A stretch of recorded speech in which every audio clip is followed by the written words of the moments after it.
जोपर्यंत जयंत पाटील साहेब नावाचा ऍसेट आपल्या पक्षात आहे तोपर्यंत हजारो लाखो कार्यकर्ते निर्माण होतील भावानो.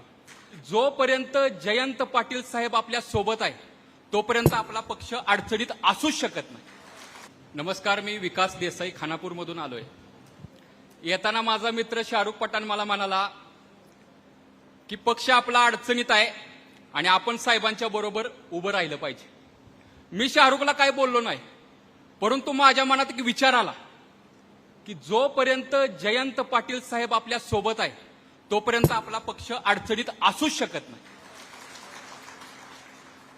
कसं आहे माझ्या ज्येष्ठ सहकार्यांनो, आपल्या खिशात पैसे असतात परंतु आदरणीय साहेब ऍसेट सारखे आहेत. ऍसेट जसं आपण कॉम्प्लेक्स बांधतो आणि गाळं भाड्यानं देतो, ते गाळे आपल्याला निरंतर पैसे देत असतात आणि खिशातले पैसे खर्चून जात असतात. जोपर्यंत जयंत पाटील साहेब नावाचा ऍसेट आपल्या पक्षात आहे तोपर्यंत हजारो लाखो कार्यकर्ते निर्माण होतील भावानो. मी बारामतीला गेलो होतो, गोविंद बागेत प्रवेश केला.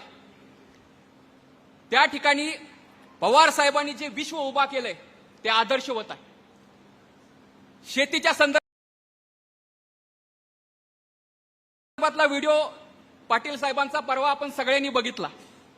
पवार साहेबांचं कर्तृत्व जगानं पाहिलेलं आहे, तो आदर्श जगानं घेतला पाहिजे अशा पद्धतीची उंची आहे. पवार साहेब आत होते, सिक्युरिटी बाहेर होता, एक IPS ऑफिसर त्या ठिकाणी उभा होता. मी दारातच उभा होतो आणि पवार साहेबांना पाहिलं.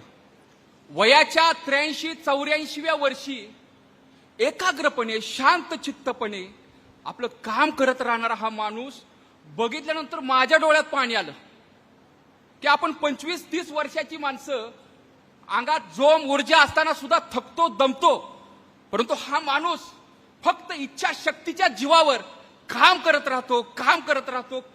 राहतो. ही गोष्ट प्रचंड आपल्याला प्रेरणा देणार आहे. त्यामुळं आपल्या पक्षाचा एक इतिहास आहे. खरं तर आजूबाजूला जे धर्मांधतेचं वातावरण आहे त्याचा मला वीट आला. पवार साहेबांच्या, शाहू फुले आंबेडकरांच्या पुरोगामी विचाराचा मी कार्यकर्ता आहे. धर्मांध शक्तीमुळे समाजामध्ये, विशेषतः हिंदू समाजामध्ये जी दुही माजवलेली आहे आणि ओबीसी समाजाला आपल्यापासून तोडण्याचा जो प्रयत्न चालू आहे, अनाजी पंथांची ही सिस्टीम आहे, काही करून सत्ता मिळवली. लोकसभेच्या यशानंतर आपण काही ठिकाणी बेसावध राहिलो असं माझं मत आहे. आपल्याला यश मिळणारच ह्या विश्वासात राहिलो, परंतु समोर अनाजी पंथ आहे. सत्ता मिळवण्यासाठी कुठल्याही थराला जाण्याची त्यांची ध्येयवादी दृष्टी आहे ती या महाराष्ट्रासाठी घातक आहे. आणि शाहू फुले आंबेडकरांची विकासाची दृष्टी ही महाराष्ट्रासाठी हितकारक आहे. आणि हितकारक असणारी विचाराची दृष्टी घेऊन आदरणीय पवार साहेबांच्या नेतृत्वामध्ये ही सगळी मंडळी काम करतायत. येणाऱ्या काळामध्ये आपल्याला ह्या विचाराची कास मित्रांनो सोडायची नाही. आज जिल्ह्यामध्ये एक थोडक्यात बोलतो, आज जिल्ह्यामध्ये काही लोकांना सांगली जिल्ह्याचं नेतृत्व करण्याची स्वप्न पडायला लागले. त्यामुळे आपल्या सांगली जिल्ह्याचे आणि राज्याचे नेते त्यांच्यावर टीका करण्याचा प्रयत्न काही लोकांनी चालू केलेला आहे. त्यांचा धंदा तो फार वर्षापासून आहे. एखाद्या प्रसिद्ध मोठ्या माणसावर टीका केली की आपण त्याच्या बरोबर येतो असं त्यांचं मत आहे.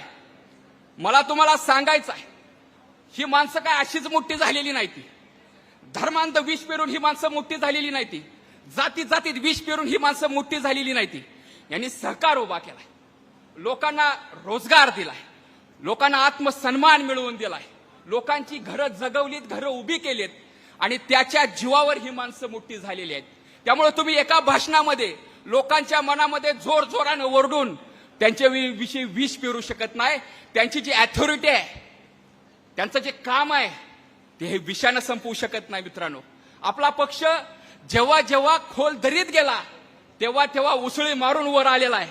येणारा काळ आपला आहे. येणाऱ्या काळामध्ये पंचायत समिती, जिल्हा परिषद, नगरपालिका, नगरपंचायतच्या माध्यमातून सर्वत्र कार्यकर्त्यांचं संघटन आदरणीय साहेबांच्या नेतृत्वात पुन्हा उभं करूया आणि या पक्षाला परत आपण सत्तेमध्ये आणण्यासाठी साहेबांच्या पाठीमागे ताकदपणे उभा राहूया.